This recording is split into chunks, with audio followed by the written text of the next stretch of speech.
for meditation.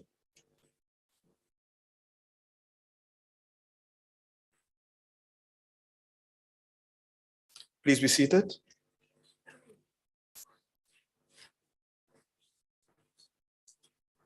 Honorable members, we apologize for the slight delay, but we had to sort out the clock because there's a problem with the other mechanism that is supposed to be on the podium. So you will follow immediately on your left-hand side. You will see the time allocation and when it expires. The secretary will now read the order. Debate on vote number 9, planning, monitoring and evaluation appropriation bill. Switch on your microphone, please. We can't hear you.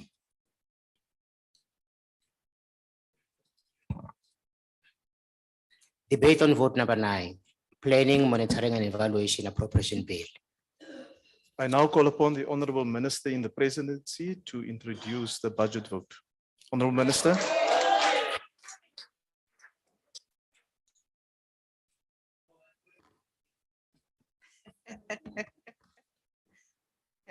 Yes, I'm the DSG. But you're here in your capacity as the Minister in the Presidency. Yes, of course. Thank you. Thank you so much. Honorable Chairperson of the session, Honorable Frolic, Deputy Minister in Presidency for Planning, Monitoring and Evaluation, Ms. Pinky Kekana, Acting Chairperson of the Portfolio Committee on Public Service and Administration, Ms. Telisam Gweba, members of the Portfolio Committee on Public Service and Administration, honorable members of the House, Director General in the Department of Planning, Monitoring and Evaluation, Dr. Robert Nkuna, and the entire team that is here today. Secretary of the National Planning Commission, Dr. Gifiwe Masiteng, distinguished guests, members of the media, fellow South Africans. I'm actually Honorable Just continue, Makaula. Honorable Member. Honorable Makaula, I also acknowledge you. It is an honor to table the budget policy statement of the Department of the Planning, Monitoring and Evaluation for the year, for financial year 2023-2024. We use this opportunity to outline the department's plan for the current financial year and to reflect on the government's performance in the implementation of developmental goals. These goals are embedded in the National Development Plan and in the 7 priority areas for the 6th administration as outlined in the MTSF framework from 2019 to 2024. During the 2023 State of the Nation address, His Excellency President Matamela Ramaphosa acknowledged the collective hope and resilience as one of the defining attributes of our nation. It is through hope that we have been able to navigate and conquer the most challenging times as a country, including the recent COVID-19 pandemic, the 2021 July unrest, and the natural disasters that have affected parts of our country. Despite the compounding challenges, we remain resilient and forward-looking in our pursuit to rebuild our economy, restore social cohesion, and strengthen social compacts in advancing social economic development, which is very important in our view. We reflect on almost the 30 years of South African democracy and recognize the significant milestone achieved during this period, including the expansion of our social protection systems, the increased access to basic education, the improved responsiveness of criminal justice system, and strengthening of diplomatic relations across Africa and the world. House Chairperson, allow me to say that equally, we remain critical of the persistent barriers that hinder our country's development. This includes high rates of unemployment, especially among the youth, increased in crime, particularly gender-based violence and femicide, the rising cost of living, and the stark inequalities that exist in society. Through it all, we must hold on to our hope and resilience as a nation in order to protect and advance our democratic gains. We have less than 7 years to go to work together towards the realization of National Development Plan Vision 2020 or 2030, which is obviously the South Africa we want to live in. Honorable Chairperson, priority one of the 7 priorities under the 6th administration is to build a capable, ethical, and developmental state.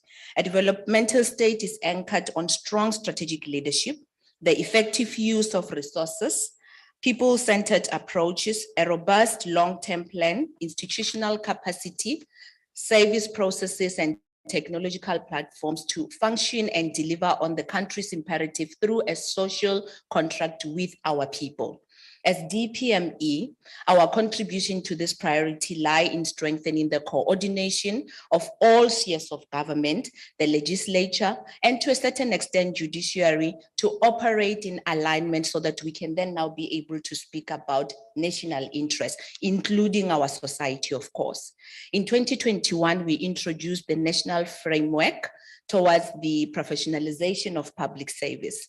The framework is among several interventions introduced to ensure a capable, qualified, and competent workforce in the public sector that will provide strategic leadership at the political and administrative interface. The Department of Planning, Monitoring and Evaluation continues to support the President of South Africa in the assessment of annual performance of executive or his executive to ensure that service delivery is an integral aspect of their priorities as we approach the end of our medium-term strategic framework for this cycle. As DPME, our role is to assess the alignment of APPs with the broader NDP and the MTSF priorities, of course, and the State of the Nation address. The APPs must also be embedded in budgetary processes of government and institutionalized across all spheres to ensure better coordination on the provision of service delivery to all our people in society. The cross-cutting focus of all annual performance plan must include the rights of women, youth, and persons with disabilities. Through this, we are going to be able to know if we are enhancing the quality of life, because we can only be able to enhance the quality of life if the lowest of the lowest in society are actually getting the services that we are trying to put in so that we can be able to intervene where it's necessary. As DPME, once more, we will continue to work with the sectors to promote a result-based approach and to improve alignment with the NDP, the MTSF through the standardization of indicators of sectors with concurrent function. To date, there have been standardized indicators for 8 sectors that were approved for implementation in the financial year 2023-2024. Furthermore, we are facilitating a series of engagement during the current financial year with different stakeholders, including civil society, our business sector, different industries, of course, the multilateral organizations globally, developmental partners and citizens aimed at enhancing the capacity of our state. We need to activate citizenry as a tool for promoting socio-economic development. The stakeholder engagements will inform our contributions as the DPME in reconfiguration of the state through informed recommendations based on research, consultation, and innovation. I do know that most of the honorable members, of course, have raised the concern with the president that indeed we've got too many departments. So the reconfiguration, we are trying to make sure that at least our input in the reconfiguration of government will be based on what I've just said: innovation, consultation, and research. It will be research-based. The process towards the modernization and automation of planning is underway. It forms part of government-wide electronic quarterly performance system that aims to improve the efficiency of the national planning system through alignment across different planning instruments and effectively utilizing new technology, including the AI, the artificial intelligence. In addition, our collaboration with spheres of government is improving through the National Steering Committee for Integrated Planning. The committee is a high-level platform for engagement, consultation, sharing of best practices, and unblocking development obstacles across government, all spheres. As part of building state accountability and reinforcing ethical values, the government has developed the National Anti-Corruption Strategy. The National Anti-Corruption Strategy set out a comprehensive program of action to address both the preventative and reactive measures in the fight against corruption. The process of implementing the NACS has led to the appointment of the Independent National Anti-Corruption Advisory Council by President Ramaphosa in 2022. The council brings together representatives from civil society and business to work alongside the government to prevent, eliminate corruption, which is something that we all want to do, of course, in government. In addition, the council will provide advisory inputs on matters related to government's comprehensive response to the recommendation of the Judicial Commission on Inquiry in allegations of state capture. To date, honorable members, the government has developed an action plan which was tabled in Parliament by President Ramaphosa in 2022 to respond to the recommendation of the Commission. As the department, we aim to strengthen integrated planning and coordination of programs within and between the spheres of government and to curb the persistence of corruption that we always see. House Chairperson, one of the key interventions of this priority is to enhance the coordination between national, provincial, and local government and to improve service delivery through the district model, which is also known as the DDM. But we only don't want to do this. We also want to make sure that active citizenry through business and civil society, and to a certain extent, think tanks do play a part as well, because the DDMs, as much as it is government, they are supposed to unlock that which needs intervention for society to be able to get service delivery that they want. The implementation of the DDM is able to put policy and legislative system into action to promote localization and improve service delivery, as I've alluded to. The DDM is making significant progress in almost all districts across the country. It is reported that districts have developed their one plans to outline areas of socioeconomic development in their respective localities. The plans are being evaluated to coordinate participation of all spheres of government in the implementation process.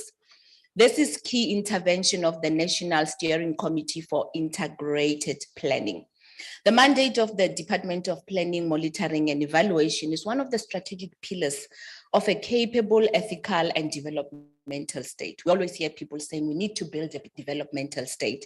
It becomes important that, of course, in whatever it is that we do it based on understanding that at the end of the day, what will be evaluated is if we do have a state that we can say is developmental in nature.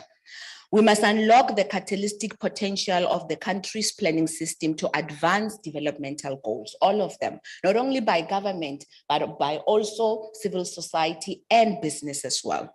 In this regard, the department has made significant gains in strengthening integration and harmonization of planning across the state machinery.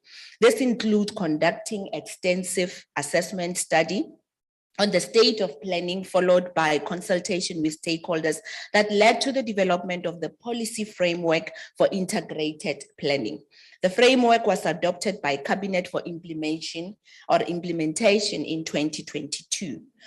The policy framework and its implementation plan builds on progress made in institutionalizing planning and seeks to address gaps such as the fragmentation of planning, inadequate capabilities, and the need to improve coordination and modernize the planning system towards achievement of better results.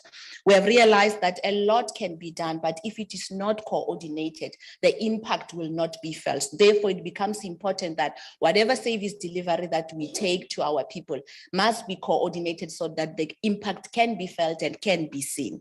The policy framework that we're talking about has further informed the production of the Development Planning Framework Bill. The bill provides a legislative framework for the National Development Planning System involving the three spheres of government and organs of state informed by the constitutional powers and functions.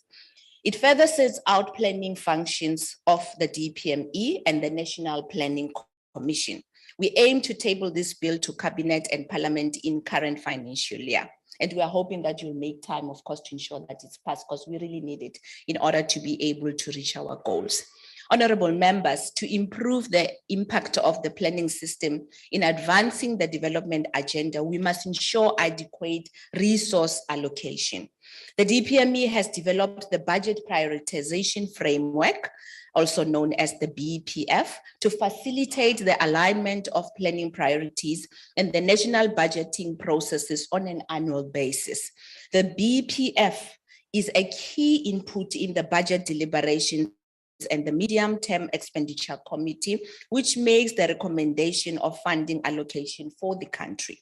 Therefore, the department will continue to undertake an annual assessment of the alignment of budget prioritization framework, the medium-term budget policy statement, and the national budget. In the financial year of 2022-2023, a research report was commissioned to assess the alignment between the national planning system and the budgeting process. This research revealed that there is relatively good alignment between intervention plans and budgets. However, these interventions are not translated into result-based targets within institutional plans. Therefore, as DPME, we have recommended further reforms to improve alignment of the planning and the budgeting system. The process to institutionalize and professionalize development planning must be supported with resources and be guided by a long-term robust plan such as the National Development Plan. We plan to change, we plan to impact, but most of all, as I've already said, we plan to develop. That's what's important at the end of the day. We don't just plan so that we can tick boxes that we did this and that, but we need development to be seen and be felt by our people. Honorable members, the second priority of the sixth administration is on economic transformation and job creation, which is very important, and I think we can all agree on that. In 2022, we released the midterm monitoring report, which indicated that the government continues to make strides in promoting inclusive economic growth aimed at addressing the triple challenges of poverty, unemployment, and inequality.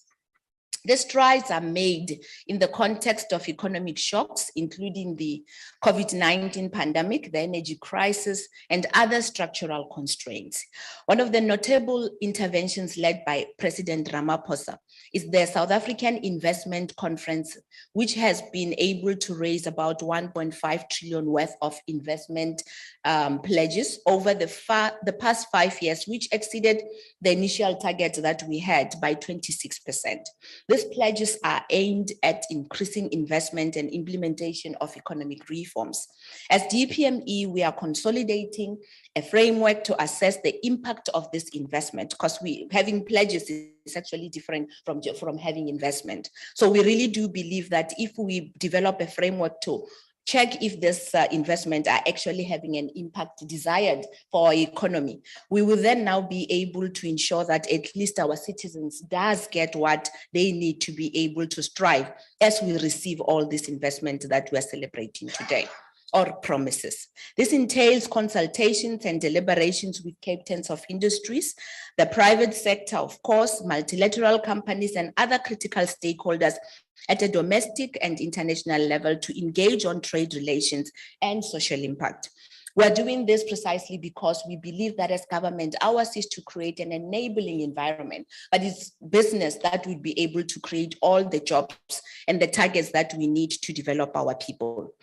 During 2022, there has been significant progress in the implementing of economic reconstruction and recovery plan aimed at unleashing South Africa's economic potential alongside infrastructure reforms. This includes the establishment of the National Economic Crisis Committee, also known as NECOM, in 2022, aimed at coordinating a response to the electricity crisis with a clear mandate to bring an end to the load shedding and accelerate new energy generation. To date, the licensing requirement for embedded generation projects has been lifted, and the pipeline has grown to over 100 private sector projects with more than 9,000 megawatts of capacity anticipated. Government has also announced an ESCOM debt relief of about 254 billion, which is approximately 168 billion in capital and 86 billion interest over the next 3 years. The government is also pursuing greater competition in transport and logistics through third-party access to the freight rail sector in line with 2022 white paper on rail policy. The white paper presents a multi-decade vision of how South Africa's railway sector should evolve over time. In addition, a freight road to rail migration-based document was developed in the first quarter of the financial year 2022 to 2023. The road to rail performance between 2016 and 2022 indicates that about 724,117 truckloads have been moved off roads to rails.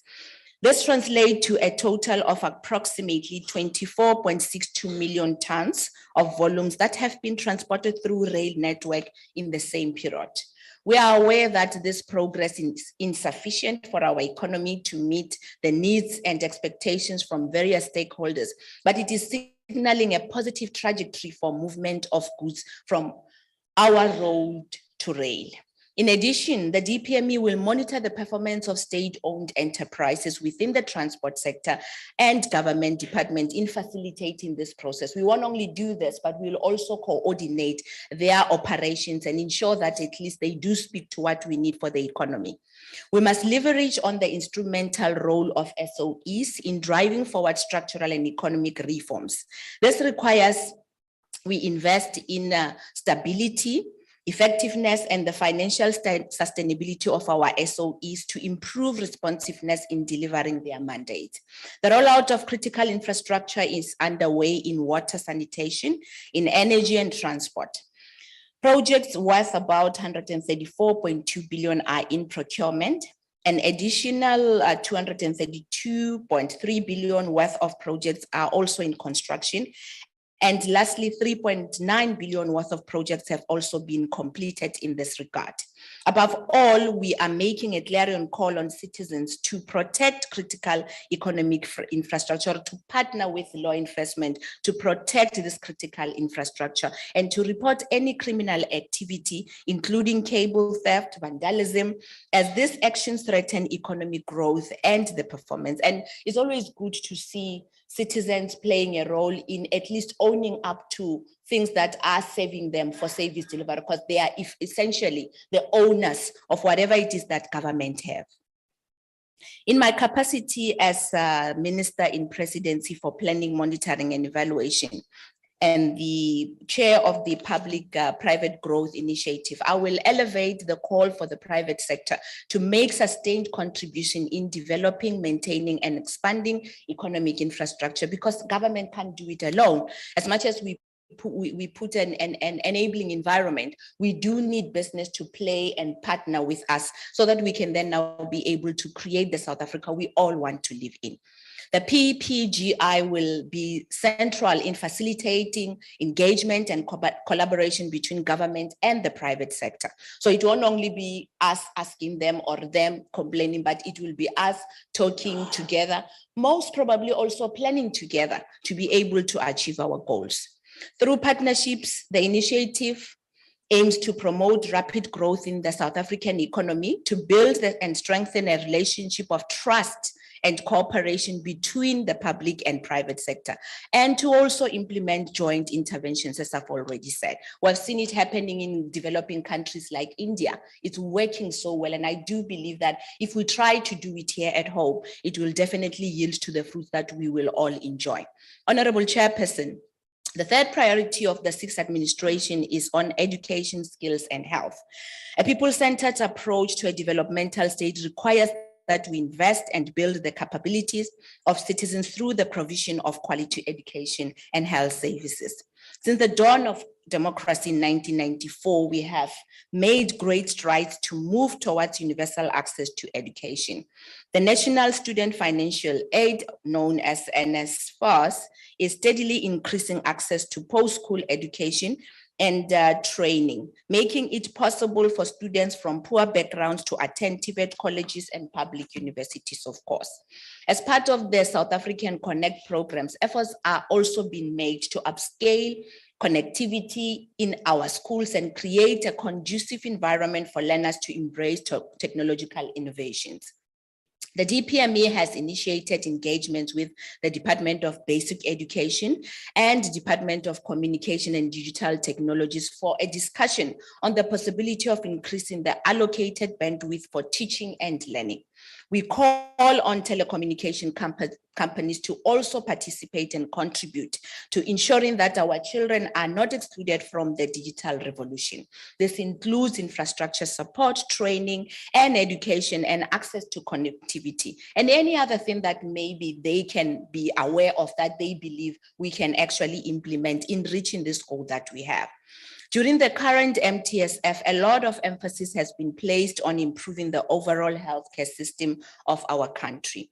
The government has developed the National Health Insurance Bill in 2020 for the implementation of the National Health Insurance, also known as NHI. The bill aims to improve the total life expectancy of South Africans through programs that are aimed at curbing the impact of both communicable and non-communicable diseases. Subsequent to the completion of public hearings on the NHI bill in 2020 and its classifications as a desirable bill by the Parliamentary Portfolio Committee on Health, we are pleased that the bill is receiving attention at the National Assembly. We welcome the robust engagement in Parliament and believe that the process will lead to legislation that advances universal quality healthcare for our citizens, which we are all part of course. Notwithstanding, thank you very much. Notwithstanding, we have identified with concern the increasing bill of medical claims, especially in Gauteng and Eastern Cape provinces. This challenge strains the already limited financial resources of the government and has the potential to undermine efforts to build an accessible and quality healthcare system. Honourable Minister, your time is now expired. Okay. I've agreed to a request. It's your maiden budget speech. Yes. To give you additional time. How long? No, that time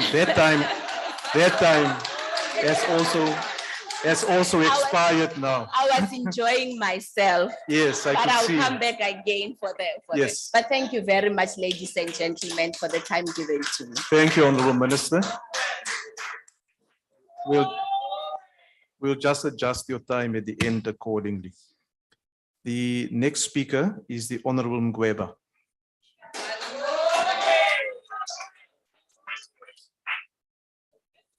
Thank you very much, House Chair. Minister for Planning and Evaluation, Honorable Maruping Ramakgopa, Deputy Minister, Honorable Ms. Pinky Kekana, Honorable Members, the Director General for the Department, Mr. Nkuna, and the entire team, good afternoon. It gives me great pleasure and honor to stand before this august House to debate the budget vote of the Department of Planning, Monitoring and Evaluation. Planning remains a critical pillar towards the success of any country. To achieve goals and objectives, there is a need to have a plan. Planning, monitoring and evaluation reports provides a basis for the analysis and critique of public sector performance and monitoring systems that are purely based on the performance of organs of the state to realize the objectives of our constitutional democracy. Without effective planning, monitoring and evaluation, it will be impossible to measure government performance, whether we are in the right direction or whether progress and success can be claimed and how future efforts might be improved. Honorable House Chair, we can't improve what we don't measure. Monitoring and evaluation is a critical function for a learning state. A learning state is critical as it strides away from dogma, but focus on the concrete conditions of our people and of our capacity to implement policies. The department continues to play a pivotal role of guiding government's long-term planning, strategic planning, and annual performance planning. The department's role is to lead the development of the National Development Plan's 5-year implementation and to provide a medium-term roadmap. The journey of the 6th administration is approaching an end. And therefore, our government, through the department, have to provide the country with a performance report on the 5-year review of the medium-term strategic framework implementation report.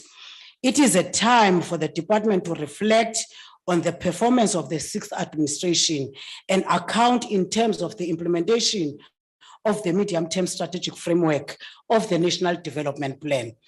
Honorable House Chair, the department has developed a medium-term strategic framework monitoring and reporting tool to assist in assessing performance of the departments and further used in compiling reports on the progress made to determine whether government is on the track to deliver on the objectives of the National Development Plan. In assessing and measuring results, alignment of instruments across government departments towards monitoring the deliverables of the MTSF, of the NDP, will take our beloved country forward. High-level indicators on the MTSF deliverables will also assist to measure the NDP as well as performance of departments. Honorable members, the department is charged with the responsibility of ensuring alignment of medium-term strategic framework of the NDP with department strategic and annual performance plans. The department scrutinizes the plans on an annual basis prior submission of the annual performance plans to Parliament. But however, there is a trend observed whereby some government departments continue tabling amended strategic and annual performance plans without effecting the recommendations from the Department of Planning, Monitoring and Evaluation. Such anomalies, Honorable Minister, can be addressed through formulation of the legislation. It is long overdue that a key critical department such as DPME exists without any legislation to govern its expected activities. Such a legislation should empower the department with the powers to intervene to ensure a nexus of policy, planning and budgeting. This is fundamental for the implementation of the African National Congress manifesto commitments. Honorable House Chair and honorable members, the implementation of the policy framework on the integrated planning should assist the department to strengthen areas to be incorporated in the proposed integrated development framework bill. We appeal that the department finalize the bill in order to harmonize the planning system of government to deliver the well-coordinated services. Honorable House Chair, the district development model is another delivery intervention established by the government of the African National Congress to end silo planning. The model is indeed a noble idea which improves coherence and coordination in planning, implementation, and budgeting. A lot has been achieved through the DDM, especially in the pilot district municipalities. The monitoring and development tool developed by the department and Statistics South Africa should produce monitoring results to measure the efficacy of the model. The district development model should not be a framework for government alone. The vision of districts should also shape plans of private sector organization and business to align with the district economic development trajectory. House Chair, the district development plan consolidates state capability across the 3 spheres of government to optimize outcomes and impact. This is in line with the creation of a single public service, which is critical to improve the agility of the state.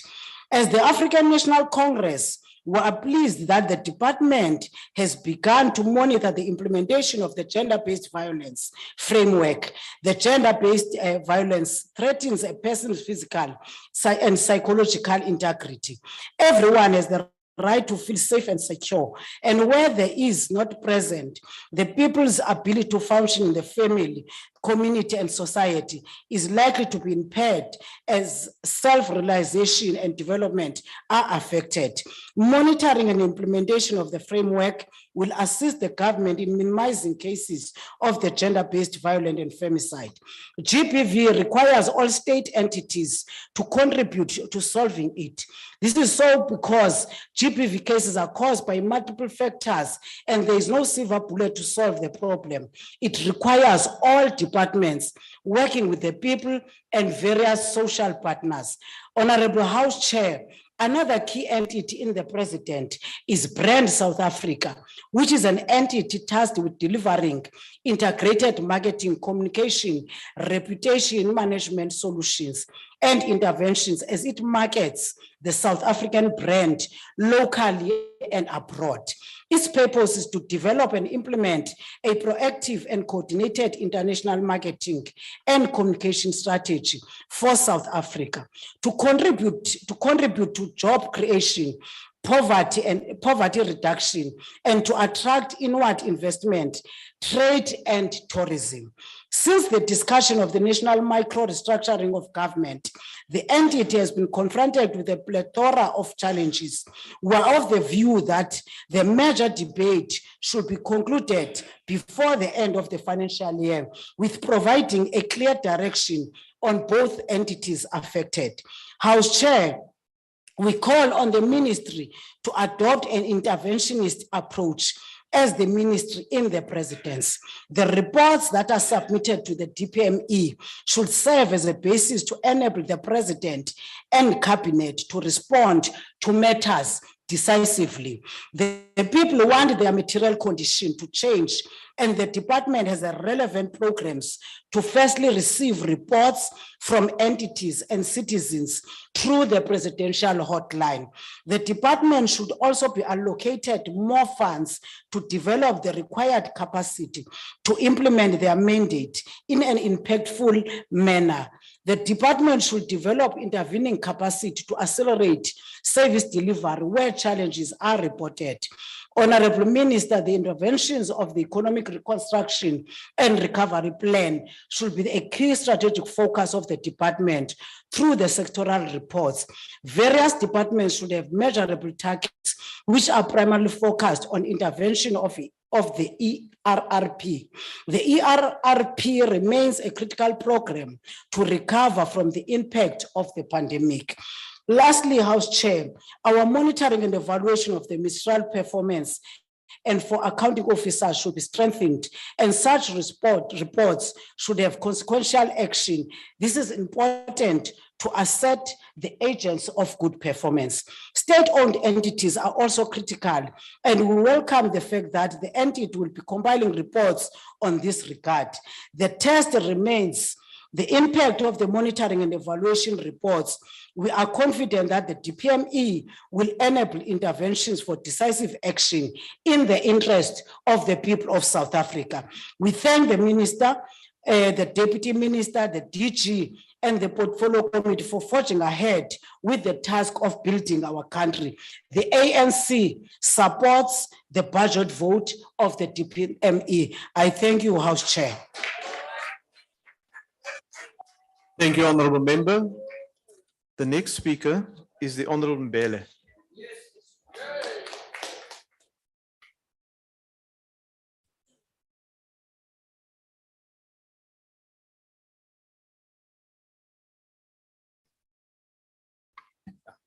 Ngiyabonga Salonga Phambili.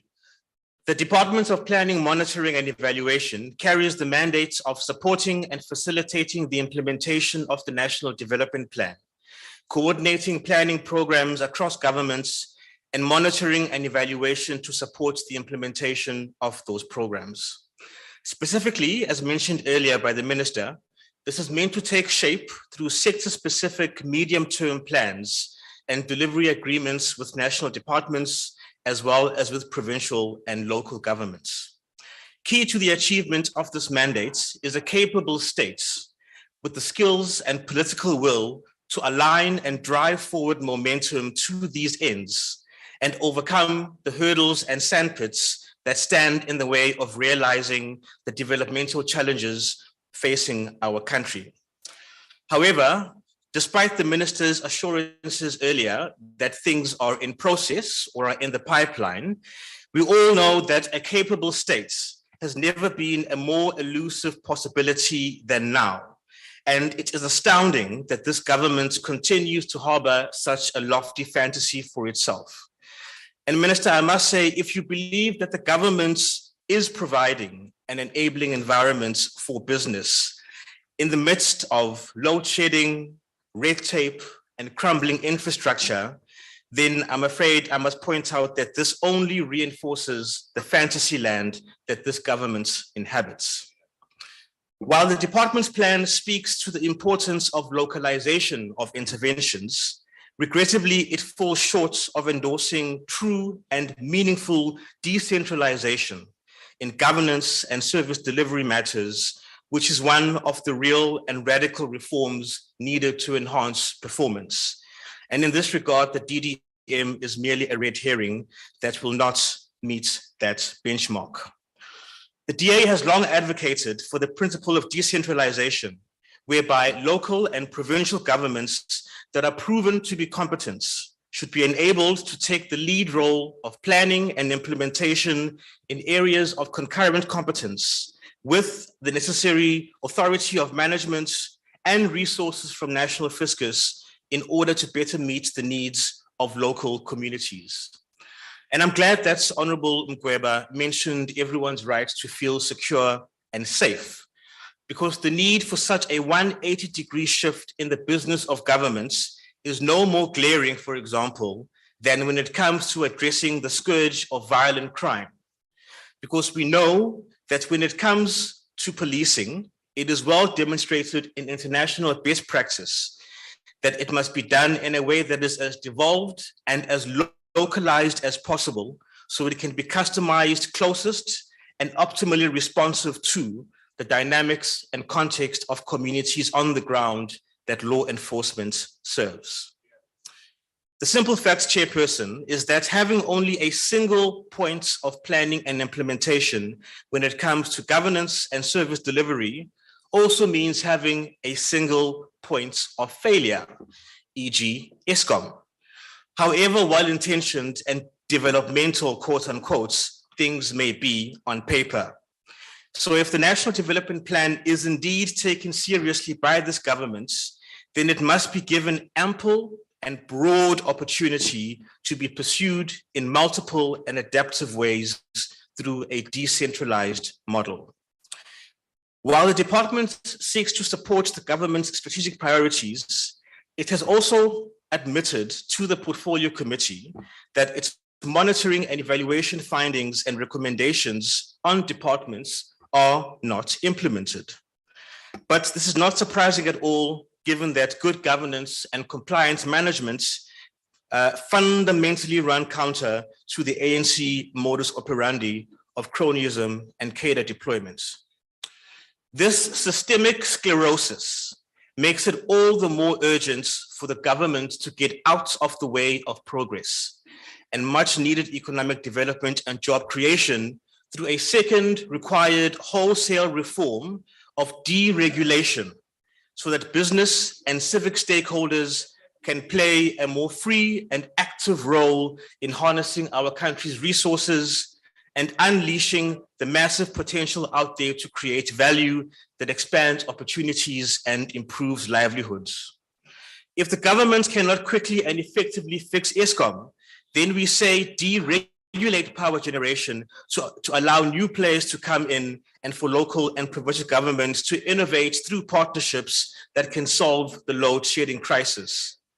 If the government is unable to address unemployment, then deregulate the labor regime and environment of business to remove the barriers and disincentives to labor-intensive industry and other economic activity that can absorb the massive pool of unskilled and inexperienced surplus labor. As long as the efforts and outputs of this department, whether in their evaluation reports or supporting both Operation Pakisa and Vulindlela, are not premised on shifting the government's gears in the direction of more decentralization and more deregulation, then our country will at best continue being stuck in stagnation and at worst be pushed ever more quickly down the path of decline. Thank you, Chair. Thank you, Honourable Member. The next speaker is the Honourable Kumane.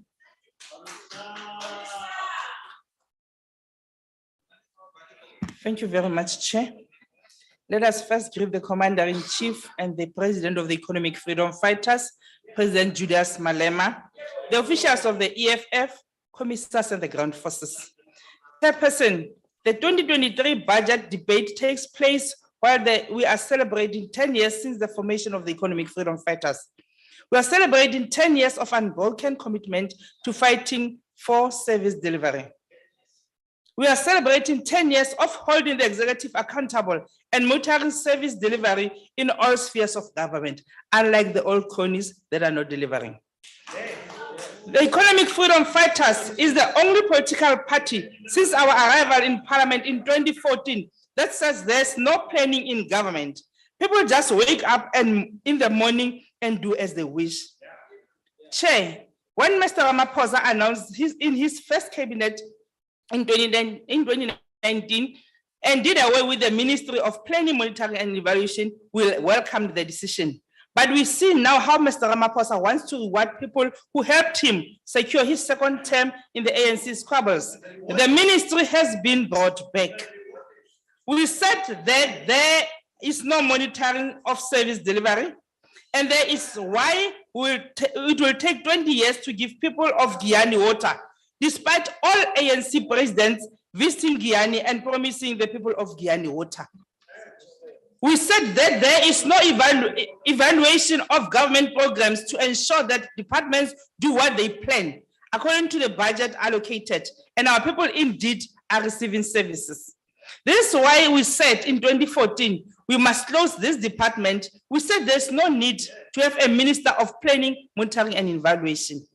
The reality is that, Chair, with and without the Ministry of Planning, Monitoring and Evaluation, Mr. Ramaphosa's government has no capacity to plan, monitoring and evaluate any work.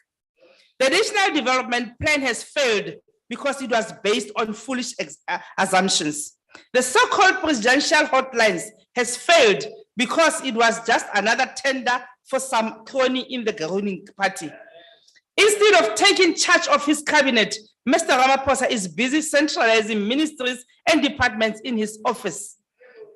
Soon we'll end up with 2 parallel cabinets. In fact, we are already there. And that is why you're not made a minister. You will always remain a deputy minister. As things stand, there are no engagements between national and provincial government, state-owned entities, and municipalities. We went to the Northern Cape and the Free State for oversight, and it is clear that there is a crisis of leadership and planning under the ANC government. And the sooner we vote them out, the better, so that we can deliver services to our people.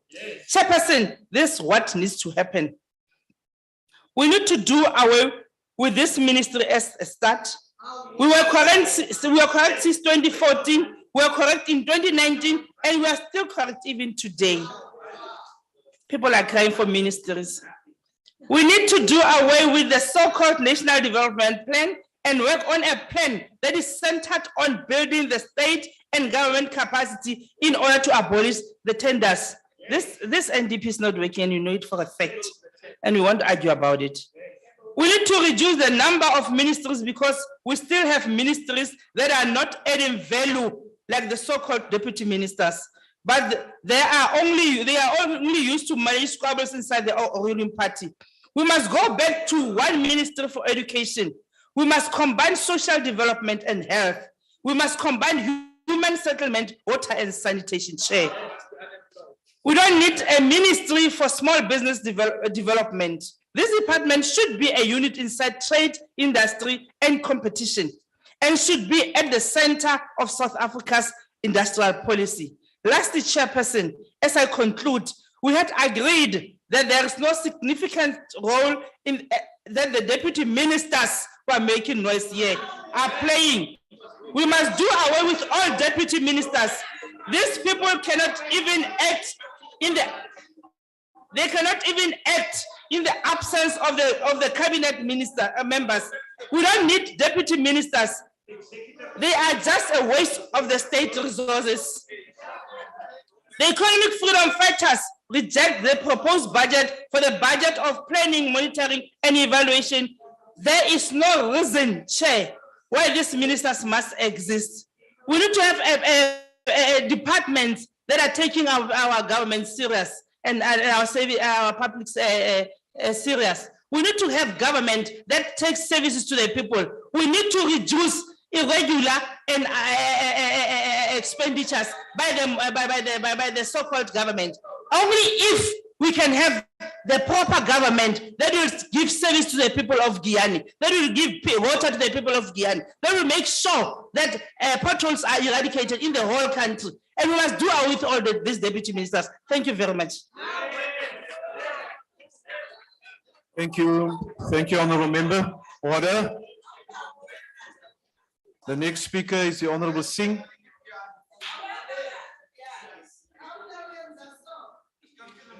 Thank you very much. Order, Honourable members. Ai, cabeça. Order. Tulamsindo. Cabeça. Order, Honourable Paulson. Just calm down. Thank you very much, Honorable Chairperson. Firstly, let me say I don't serve on this committee, so I'll be sharing some views of the IFP and from some views that I've gathered over the last number of 10 or 12 or 13 years. Firstly, Honorable Minister, I must appreciate the enthusiasm with which you approach the work of this department. And hearing you speak today gives us hope. But is hope going to meet the aspirations of the millions of people in South Africa? I think that is the question. Honorable Minister, Western Cape. Honorable Minister, I was very honored to serve on this committee, I think in 2010, when it was first established. And we've been having discussions about the creation of a Department of Performance Monitoring and Evaluation since then. And I think it's important for us to go back into the genesis of this particular department. The department was created, I come from KZN and you're heckling already. Yeah.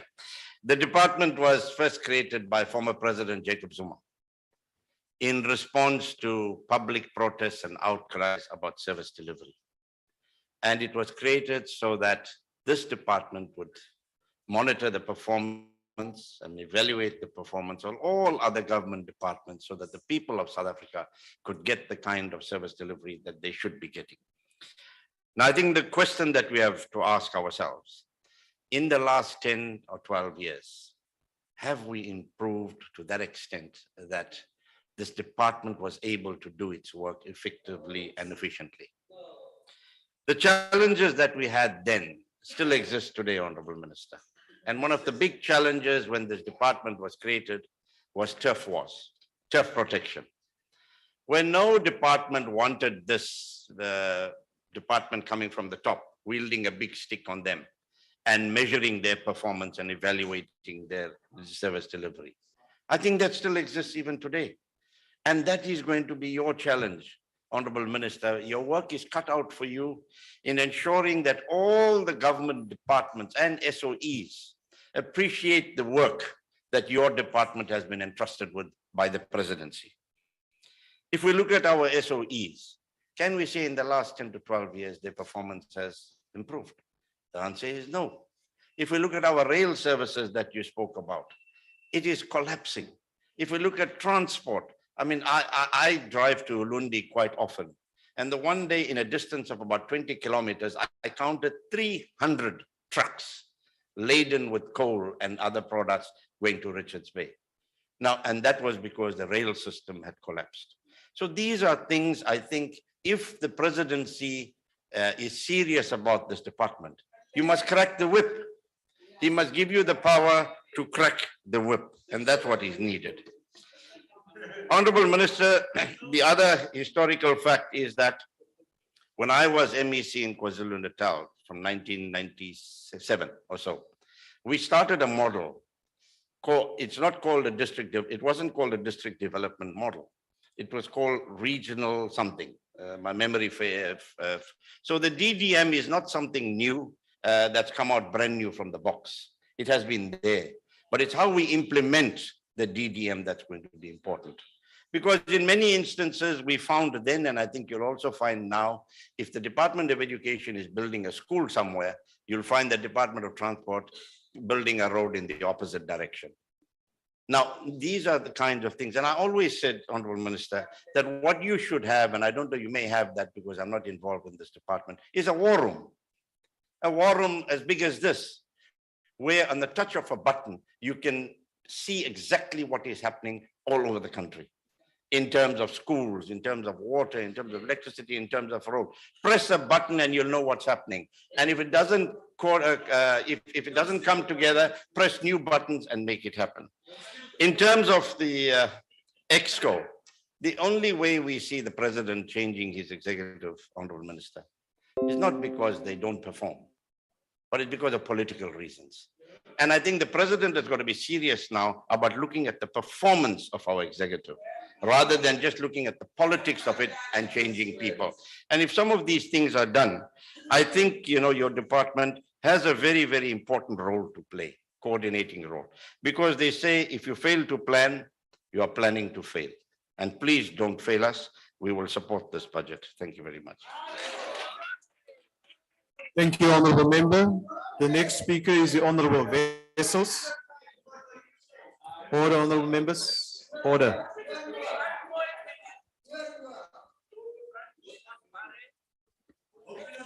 Thank you, Honourable House Chairperson. House Chair, this department should play a guiding role in government's long-term planning, strategic planning, and annual performance planning. But we see and we heard it. Can you just take a seat? You don't have a seat there. Member Yes, Honorable Member, why are you rising? Paulson just screamed an unparliamentary thing to me, insulting me from where he's sitting. And there was actually a ruling made about what he said by the speaker. So that issue, what he said, there was a ruling made on it by the speaker in the Good Hope chamber. Now he makes that insult. I didn't hear because they were shouting. No, I'm not talking to you. I've not recognized you. Yes, Honorable Member. The ruling which was made was after their leader made an insult that I am hopeless and useless. No, Honorable, thank you, Honorable Member. Honorable Member, you cannot reflect on the integrity and character of a member like that. You must withdraw it. So I must never say the word hopeless. Honorable Member, I'm asking you to withdraw what you said. You're reflecting on the character of the member. I just said the word hopeless. If Honorable Member, are you going to withdraw or not? No. Then you must leave the chamber. Thank you. Now, Honorable Deputy Minister, I have not recognized you. Honorable Paulson is leaving the chamber. Thank you. Please continue, Honorable Wessels.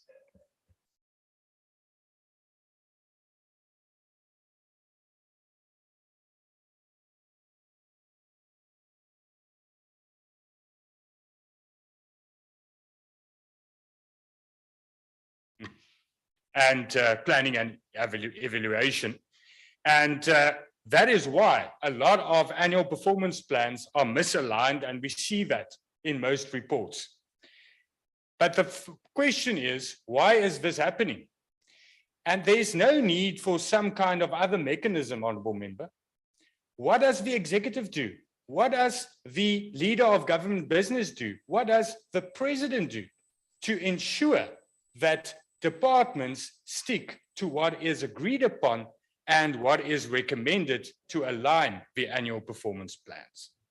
The department has to play a role to lead the implementation of the National Development Plan. Let's just remember that the National Development Plan was adopted by Cabinet in 2012. That's 11 years ago. We now hear that we're not going to reach the targets by 2030. And we hear the excuse being given of COVID-19. But 8 years went by before COVID-19. And in those 8 years, there was no progress made. There was no implementation. The NDP's purpose is to eliminate poverty, create jobs, and reduce inequality by 2030. But currently, more than half of South Africans live below the upper bottom poverty line. A quarter of South Africans live below the food poverty line. 42% of South Africans are unemployed according to the broad definition. En dan, agbare voorsitter, praat die minister van die professionalisering van die staatsdiens. Ek kan dit nie verstaan nie. Hoekom is daar 'n raamwerk nodig vir die professionalisering van die staatsdiens? Want wat is daardie raamwerk? Kom ons gaan lees die bewoording. Dit sê 'n raamwerk wat daar gestel moet word sodat bevoegde amptenare aangestel word. Hoekom is dit in die eerste plek nie gedoen? Kom ek sê vir die hoekom. Weens kaderontplooiing. Dit is hoekom onbevoegde amptenare op alle vlakke van die regering aangestel is, mense wat nie geskik is vir die poste nie. En hulle is nie op verdienste aangestel nie, hulle is aangestel weens hulle politieke bande. En daarom val dienslewering uitmekaar. En daarom is die nasionale ontwikkelingsplan ook net 'n droom en word dit nie 'n werklikheid nie. Die agbare Mbele is korrek dat die staat in die pad staan van werklike ontwikkeling, vooruitgang en ekonomiese groei. Want die staat rem dit deur swak dienslewering, deur korrupsie, deur staatskaping toe te laat, deur staatsentiteite wat totale swart gate is wat belastinggeld opvreet. En wat maak dat die nasionale ontwikkelingsplan, wat as ons net na infrastruktuur gaan kyk, agbare voorsitter, 6 biljoen, die Afrikaanse biljoen, Engelse triljoen, nodig het om aan die doelwit van 2030 te voldoen wat infrastruktuur betref. But the minister is correct that we need a smaller cabinet. But I hope that the recommendation from her department will be to get rid of her department. Because that will be the first step in the right direction. Each department, Honourable Deputy Minister, each department must do their own planning, monitoring, and cabinet should play the role of coordinating. Cabinet should play the role of evaluating. Cabinet should play the role, the president should play that role. You do not need a department to do that. We need a smaller cabinet. Brand South Africa chairperson has an impossible task currently to promote a complete mess. Load shedding, economic recession, a government that fails, and actually a failed state. But although the ANC is hopeless, the country is not.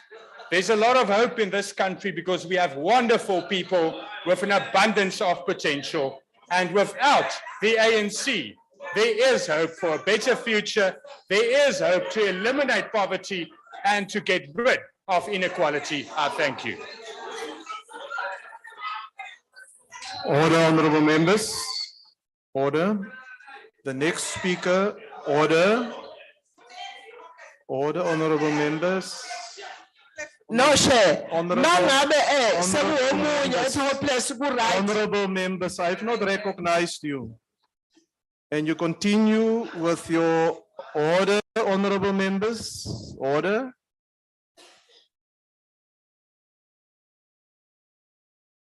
I expect you to have order. And if you don't want to be part of the sitting, there's the door, you can leave. The Honorable Deputy Minister in the Presidency.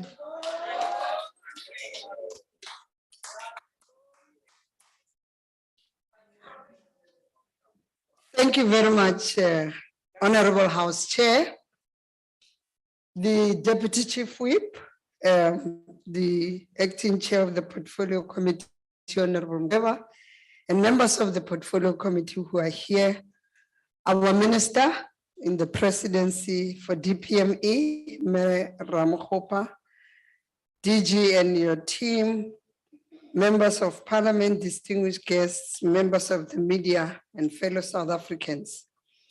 Honorable Chair, we thank you for this opportunity to present the budget vote of the Department of Planning, Monitoring and Evaluation together with our Minister. South Africa reimagined as an equality-centric, prosperous nation is the goal for the three spheres of government and its entities, requiring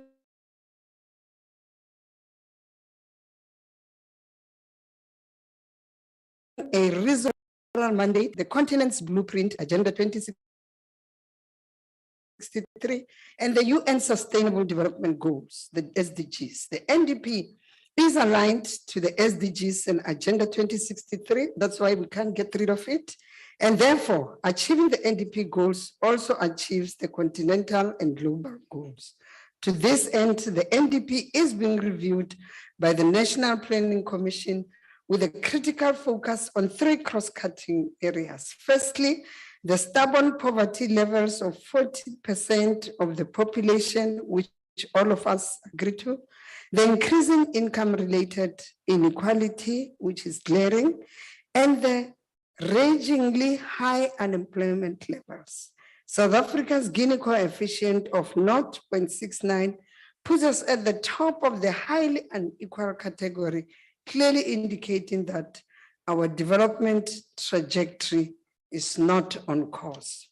For this reason, the National Planning Commission has called for improved coordination of the NDP's implementation, specifically better planning and collaboration, and national planning for that matter, optimizing a partnership culture between government, private sector, and civil society.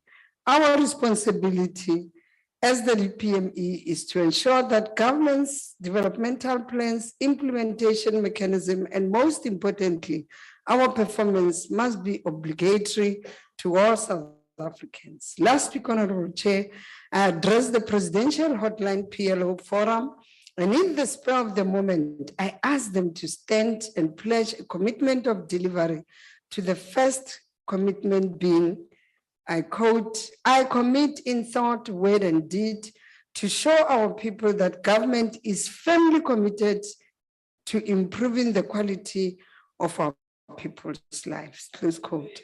The full pledge is on the DPME website, but the hugely emotional response with real tears wept by the PLOs reaffirmed to me that the majority of the people in this government, in this administration, puts the lives and livelihoods of our people first. Last year, we spoke of the successes from the social compact approach when faced with the flood disasters in parts of the country. And this year, I'm here to report on the gaps closed from a systems planning and monitoring perspective using this same model of social compact and partnership. So, Minister, this department is going nowhere.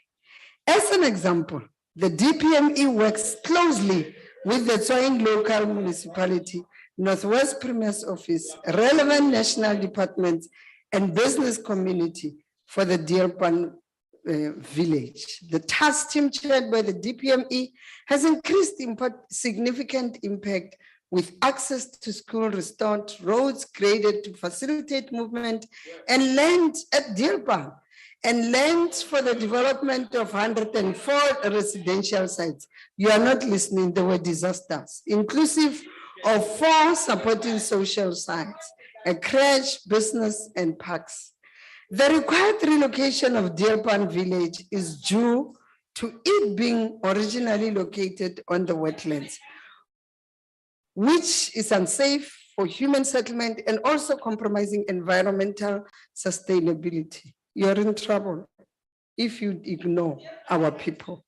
Similarly, the Drift Sands informal settlement is located around the Cape Nature Reserve wetlands and dam walls, and therefore, we are happy to report that the Inkungu Yamachochombeni movement, a group of community activists representing the dwellers with the national and provincial developments of human settlement and the city of Cape Town, have resulted in an in-principle agreement for relocation. These are just 2 examples of where we can show that when people are in disaster, And this department, together with all line departments, are able to come. They have done. We'll report on all those things, don't worry. Honorable Chair, we have also institutionalized this social compact in our frontline monitoring efforts. In applying this proven methodology, we have undeniable efforts have on partner participation. So we are proud also to report that the Atlantic Special Economic Zone is one of the SEZ that is doing well based here. And by getting an approval of the 3D application by the Minister of Finance, it's one of the steps in the right direction. With its green tech theme, the Atlantic Special Economic Zone is a unique SEZ that appeals to investors in green tech manufacturing and is positioning as a cutting edge destination for manufacturers wanting to supply their technologies to independent power producers bidding to the national government renewable energy program. So there's an intervention and our SEZs are helping. And we are responding to the electricity crisis. Listen, we'll teach you. We are proud, Honorable Chair, to report that we have increased in the past year, a significant increase year on year. What has the impact been? In the interest of time, I will give you just some highlights. A total of 157 schools were monitored under the sanitation appropriate for education initiative. 146 clinics monitored under ideal program, 23 informal settlements monitored in the Western. Order, honorable members. 23 executive oversight monitoring visits by political principals in the presidency were undertaken, which covered the SEZ, gender-based violence and femicide hotspots, and many other things. We are hard at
Recording in progress. Because after all, we are in this together. Thank you very much.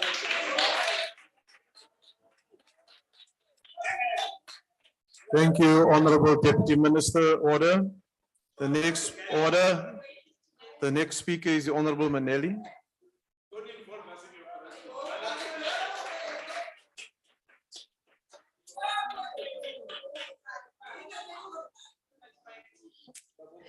Lizawubongwa. Thanks, House Chair. Honorable Chairperson, the Deputy Chief Whip, the Minister and the Deputy, members of the committee, fellow South Africans. House Chair, all nations that have significantly reduced poverty have a capable developmental state which has the capability to lead economic, social, and political development. Part of developing a capable developmental state is the centrality of planning. Planning needs to be coordinated centrally in order to ensure state organs to our national agenda, which is encapsulated in the National Development Plan and the medium-term strategic framework. Developmental states should have sufficient capacity to direct social and economic development to meet the nation's aspirations through the state planning, regulation, and participation in implementation of socio-economic and political imperatives. The Department of Planning, Monitoring, and Evaluation plays a critical role in ensuring that the state has a systematic way of functioning. To avoid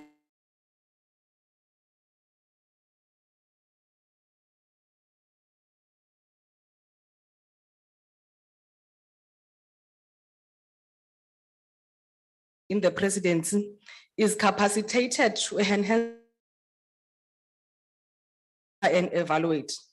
House Chairperson, the central object of the presidency is to have government policy implementation, realizing the outcomes and impact envisaged. This is critical premise as a part of the theory of change. All these key objectives require us as Parliament to continuously assess and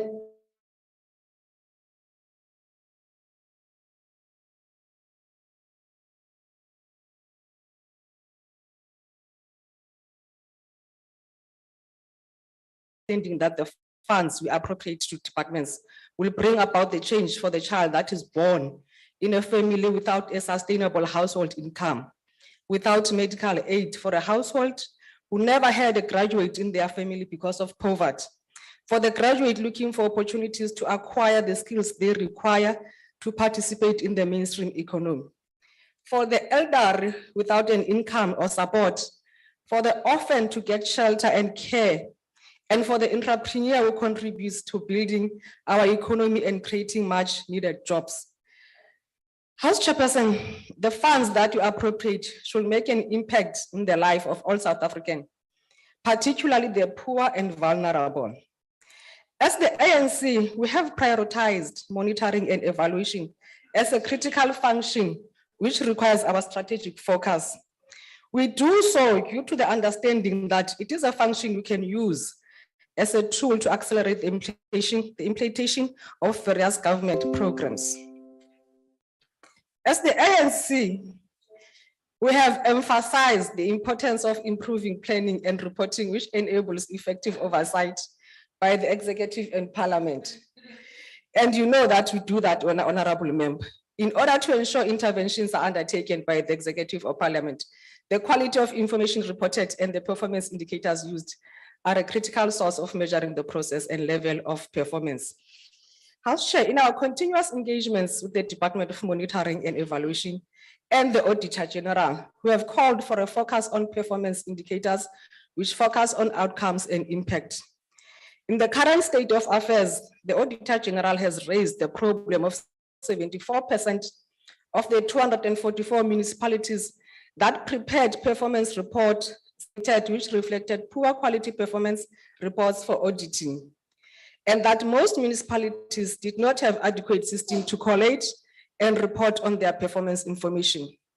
House Chair, at a national and a provincial level, the Auditor General in South Africa reported that 60% of the auditees submitted poor quality performance report for auditing. 14 key service delivery departments, which is 36%, they got it right.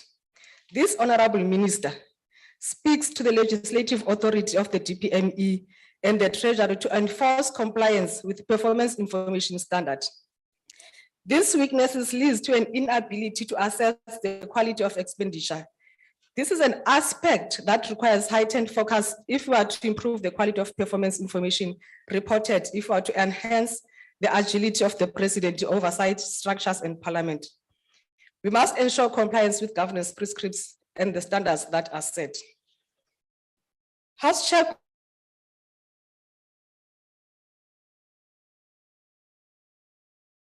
intended outcomes and impacts. Another key areas House Chairperson is on the alignment of the medium-term strategic framework and its nexus with planning by the departments to ensure they are included as performance indicators. Multiple reports and observations by the department have reflected a lack of consistency with the inclusion of MTSF targets in the departmental plans for tracking efficiency.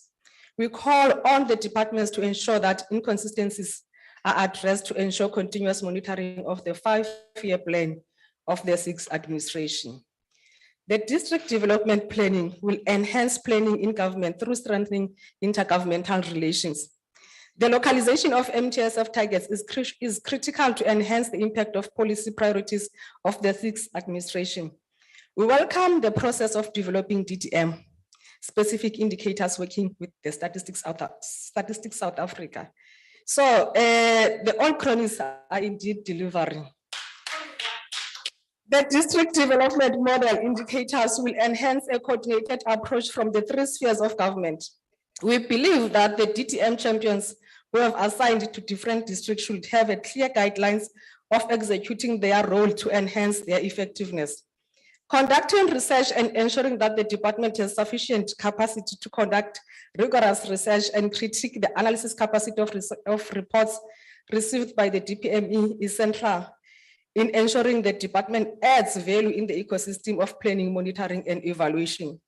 Through research, we need to ascertain whether targets set by the departments are linked to the financial resources allocated and to ensure credible targeting as opposed to targets which are at minimum level of performance. We call on the department to work with Stats SA to help build the capacity in government to measure the outcome and impact in the various sectors.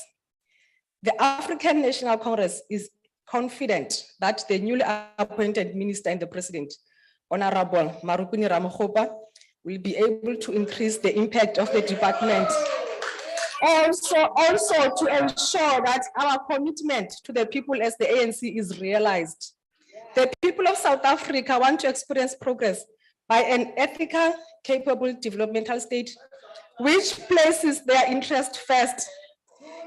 It is these reasons that the 6th administration has placed a capable, ethical, and developmental state as a priority number 1, as a critical instrument of socio-economic transformation. Honorable House Chair, I want to say Mzansi Africa, basenalo ithemba kumbutho wabantu. Ngoko besezawuqhubeka bewuvotela. Abo bacinga ukuba bafuna ukwenza utshintsho. Kuyawufuneka basebenze kakhulu ukwenzela kulo nyaka uzayo bawine bazokwenza olo tshintsho balufunayo okwangoku i-ANC isekwi-power and izakwenza ngohlobo ebona uba isebenzela abantu baseMzantsi Afrika ngalo. Thank you.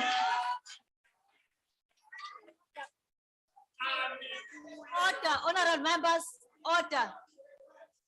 Order, honorable members. I now recognize Honorable JJ McClure.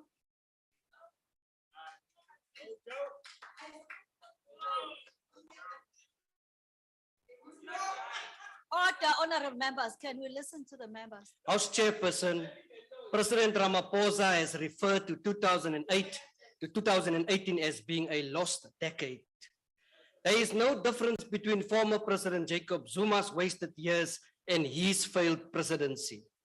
The late Desmond Tutu said that the ANC was worse than the apartheid government. This budget vote is characterized by an imperial system abusing executive powers to cover up corruption. Since 1999, there has been no oversight committee on this presidency. It undermines the constitution and leads to the abuse of power. Just like Lady R, Minister Nsaveni is now docked at the Presidential Aquatic Center to protect the president at all costs. In 1994, we had a wonder president. Today, we wonder whether we even have a president. Allow me to summarize the regime of, or rather a period of systematic looting that has taken place under this presidency. I dubbed it the imperial presidency. To show how bad things really are, former minister in the presidency, Trevor Manuel, resigned from the ANC because the party, and I quote, lost its moral leadership since the events post-Polokwane in 2007 already. The Minister of Coal, Gwede Mantashe, called Manuel a free agent after he asked former Jacob Zuma to pay back the money of Nkandla. Let us never forget the fire pool. There have been 5 reshuffles in the presidency since President Ramaphosa's tenure. They were Minister Dlamini Zuma, the late Minister Ntembu, may his soul rest in peace, Minister Ntshavheni, and Minister Ngungubeli. Then there's a minister in the presidency of this and the minister in the presidency of that. But I can tell you today, honorable members, that Minister Ngungubeli and Ntshavheni and many others have been changed like underwear in the presidency. Typical characteristics of an imperial president and a confusing state of affairs. The presidency was alleged to have developed a framework to ensure that the recommendations of the Zondo Commission are implemented. To date, the imperial presidency has done nothing of the sort. Even the ANC step-aside resolution is only for a selected few. Former State Security Minister Bongo have been removed from his position. Former Minister Zwana, better known as the Minister of the Guptas, they have dealt with him. Ace Magashule is gone. The rest continue as business as usual. The presidency is running scared on the ropes from some of the Zondo Commission's recommendations. Even House Chairperson Honorable Frolik is to believe to have received cash for setting up a meeting with Bosasa and former ANC member Vincent Smith. It was said that there were reasonable grounds to uncover prima facie evidence of money laundering, corruption and fraud, and it has been recommended by the Zondo Commission that Cedric Frolik be investigated, yet no investigation has been considered. The Zondo Commission recommended that President Ramaphosa consider the position of Zizi Kotwa as Deputy Minister of the State Security because of his tainted relationship with the controversial businessman allegedly funded his luxury holidays, including a loan of 1.7 million on his own version. This was a debt that he could not even pay back, but he wants to go on a holiday. Instead of punishment, this imperial presidency rewarded Mr. Kotwa with the position of Minister of Sports. Former Minister of Defense and Military Veterans was removed during a cabinet reshuffle following a spree of deadly unrest and looting in parts of this country. She became under the fire because of incompetency and the way she responding to the violence, contradicting the president's claim that this event had been a pre-planned insurrection. Let us gaze into the presidency's role during the KZN riots. There were clear warnings. They could feel it in their own midriffs. They knew what was about to come. No, they were lurking around in their gloomy offices. You see, Chairperson, it's a question of you spill the beans, we will spill the beans. So therefore, it is important that members such as Mervyn Dirk Zwane, Zwelium Kize, Suprama Mapelos, Kosasana Dlamini Zuma should not be scared to tell us what is loaded on the boat, on the offshore there. There were no evidence of Ramaphosa giving directives to the ministerial heads, but enough evidence of clear differences between Minister Becky and the former National Police Commissioner, Minister Sitola. Everyone acted as they wish. Imagine a former minister become a taxi ferrying ANC officials, including suspended Ace Magashule and Finance Minister Godongwana to Zimbabwe. This presidency has done absolutely nothing towards that. Today, she's appointed the janitor of this house. Program 3 speaks about targets, reports, and effective implementation. Surely, when it comes to ethics, special intervention was needed here by this presidency. The presidency has even failed to ensure the merger between Brand South Africa and tourism. They had no clue about the R1 billion sponsorship to Spurs and the 22 million rand foolish flagpole idea. And all of this is a tip of a very large corruption infested iceberg. Let me give you a signal, ANC. The DA's moonshot election has arrived. I thank you, Chairperson. Honorable members, I now recognize Honorable M.M. Tuli. Over to you, ma'am.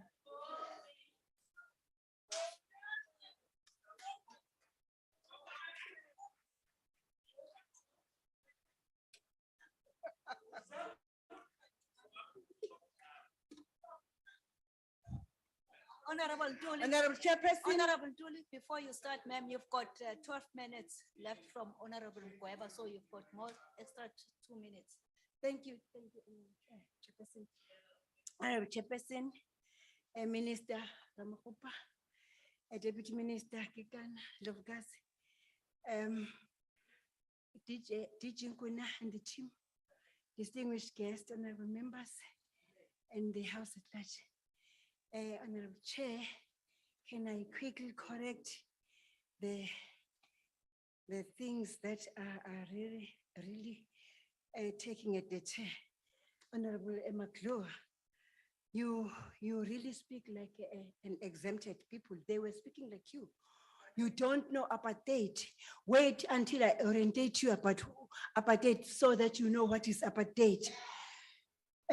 Honorable McClure, you come here and advocate, you become the advocate for the removals. Mind your business. Mind your business. You failed the debate.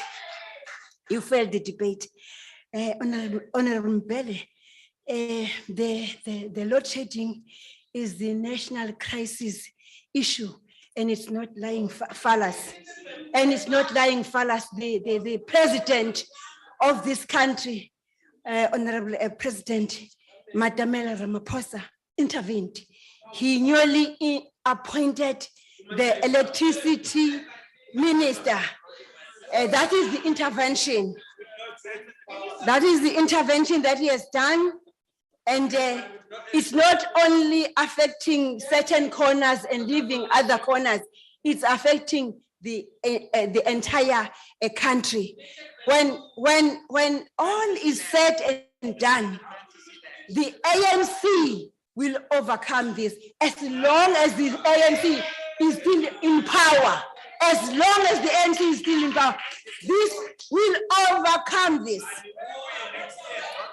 Honorable Mbele, the DDM is one of the most innovation this department has initiated. And with this department, with this initiation, each and every district has got a deputy minister deployed to look after everything holistically at once. We don't have local government. We are now integrated as this government, and including water, Honorable Komani. The DD, wait and see. This DDM is coming on board, and there is a light at the end of the tunnel. There is a light at the end of the tunnel. Wait and see. We need the deputy ministers at all costs. Honorable members, I urge that you be mindful that the room is small. When you haggle, then it drowns the speaker. She tends to be not audible. It's just an appeal. You can haggle, but no, I'm still putting an order to the House, and now you're engaging with me indirectly. No, you'll go out now. Honorable Makaula, I'm still as a person. We need the deputy. Honorable Mantul, allow me to address Makaula. Honorable Makaula, if you don't like to be part of this debate, you are welcome to leave the room. Thank you very much. You may proceed, Honorable Dul. Thank you, Honorable Chair. We need the deputy ministers at all costs. They are playing the pivotal role. They are all over the country. As the promise of the ANC to service the country, the people of South Africa. Honorable Vessel, Blaisdell, meneer Blaisdell, Honorable Vessel, Blaisdell, Chairperson, the Department of Planning and Monitoring and Evaluation has a mammoth task on strategic and tactical measures for the determination of goals and objectives in our government. It must also safeguard and evaluate all systems to ensure success in government framework. It is also imperative for any layout to be scrutinized timelessly. John Wiggett once wrote, I open quote, proper and effective planning means that not only is a process in place to ensure that the project team is quickly made aware of any issues that can compromise success, but also that there is a system in place to quickly resolve them. The ability for these processes and systems to identify and resolve issues must be continually measured and evaluated, close quote, close quote.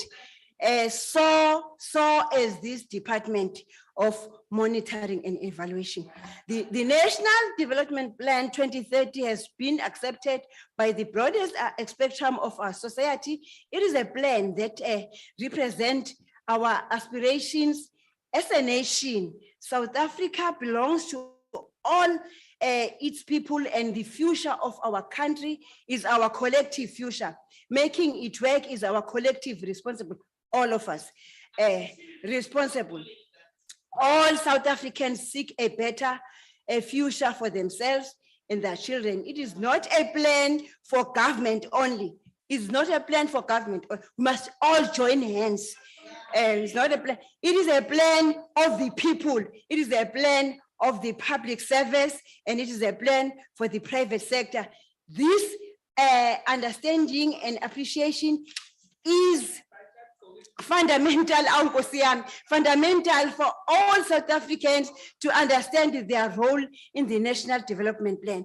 For young scholars, the NDP assists them to align their career trajectory with areas the nation has prioritized.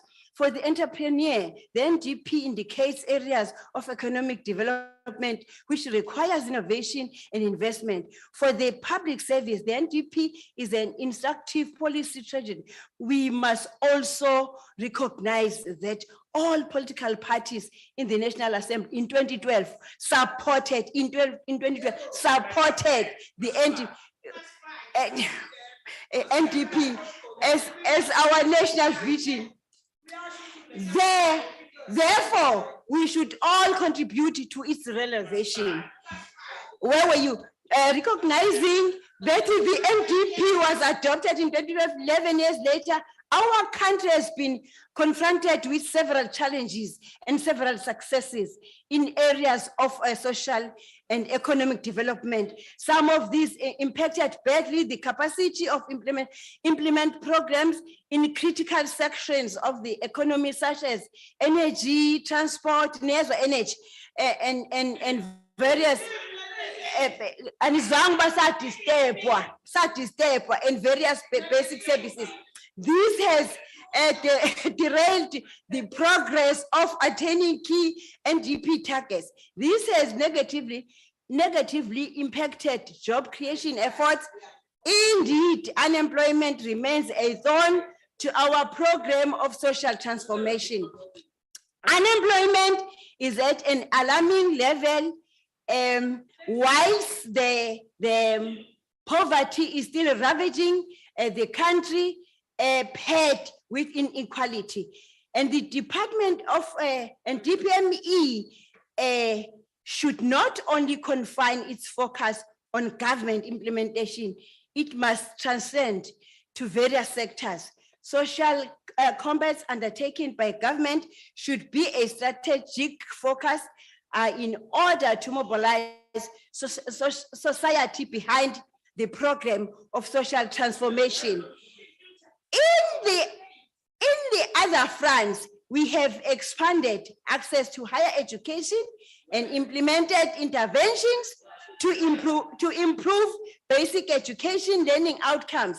The ANC government has increased skills development opportunities for the youth.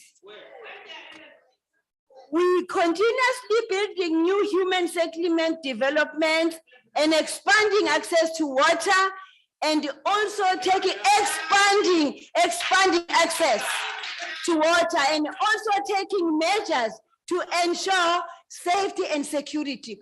All these national development imperatives require all South Africans to join hands, good people, and advance these objectives in our communities, workplace, and broadly in society.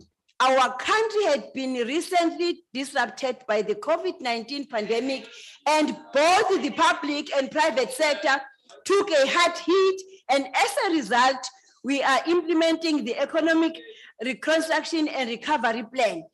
Reconstruction also provides an opportunity to develop approaches which expedite the transformation of our economy and to adopt new innovations. Digitalization and artificial intelligence contributed to enhance and accelerate policy implementation. When the targets are insurmountable, we ought to project an attainable target and ensure we direct resources to support relevant programs. A critical area which directly impacts the people are frontline services that are provided by government, and we need to improve these services and empower public servants in this regard. The presidential hotline is an important initiative which should be strengthened to ensure all matters reported by citizens are rapidly referred to relevant departments and municipalities or state entities to address the concerns of the people. We are of the view that this initiative requires further capacitation, as its weakness give a negative impression on the presidency. Intervention through the presidential hotline need to be incised and responded to by relevant state organs with agility. House Chairperson, this department requires more resources to increase its technical capacity in order to undertake some of the complex tasks, ascertain the quality of expenditure and the outcomes and impact of government programs. The location of the department in the presidency plays a pivotal role to improve the president, to empower the president and cabinet to respond multiple reports for interventions to improve the performance of the state. In concluding, Chairperson, we welcome DPME innovations and will always play oversight to ensure that the department is on the right track in terms of its performance and that our communities are served diligently. I thank you, Chairperson. The ANC support this budget vote, and the ANC isazoqhubeka isazophatha.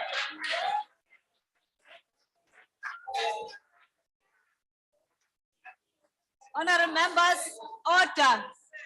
Order, honorable members. Order, honorable members. Honorable members, now I recognize the minister in the presidency. Over to you, ma'am. Thank you very much, Chairperson of the session, and thank you very much to all those that have contributed meaningfully to the debate and also contributed to what needs to be done. I don't think that criticism that is constructive, it's wrong, because at least it helps us to improve so that there can be better understanding and appreciation of what we do.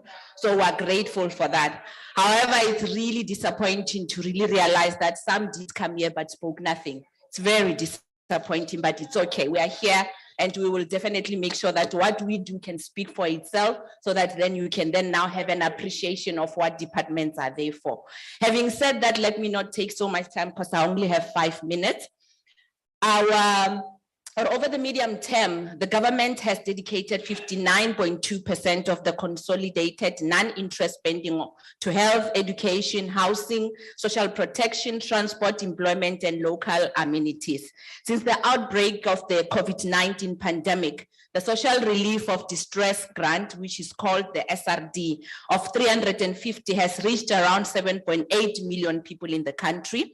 The intervention forms part of the ongoing process aimed at introducing the basic income support for the most vulnerable.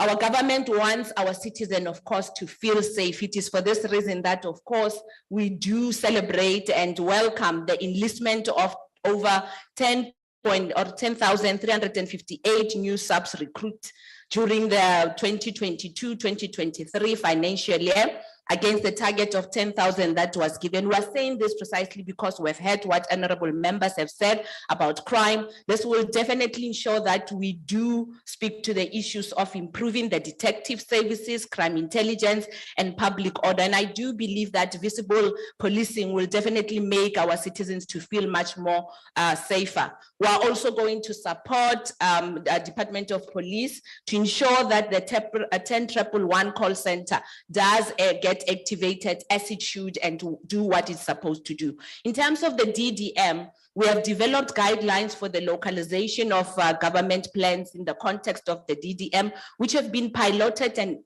integrated as part of the National School Government and Training on the DDM. Maybe, Honorable Chairperson, we need to include the honorable members in the National School of Government and Training so that they can then now have a better appreciation of what DDM is all about. Integrated planning at a district level requires government institutions and sectors to be more effective in their spatial planning. This is important considering the diverse district profiles and needs, as well as ensuring greater synergies and impact in local communities, towns, district, and metropolitan areas.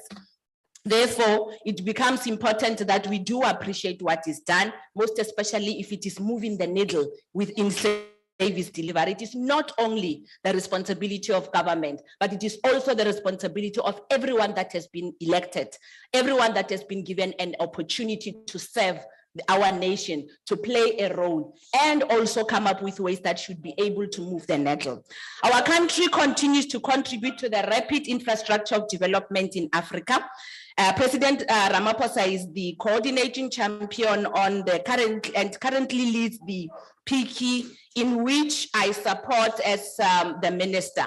The PIKI aims to accelerate regional infrastructure development through a political championing of projects. South Africa is leading 4 projects, namely Beit Bridge, Border Post, the Grand Inga hydropower project, Lesotho Highlands water project, which is giving us water and making South Africa the hub of a manufacture and supply of rail stock for Africa in accordance with the AU.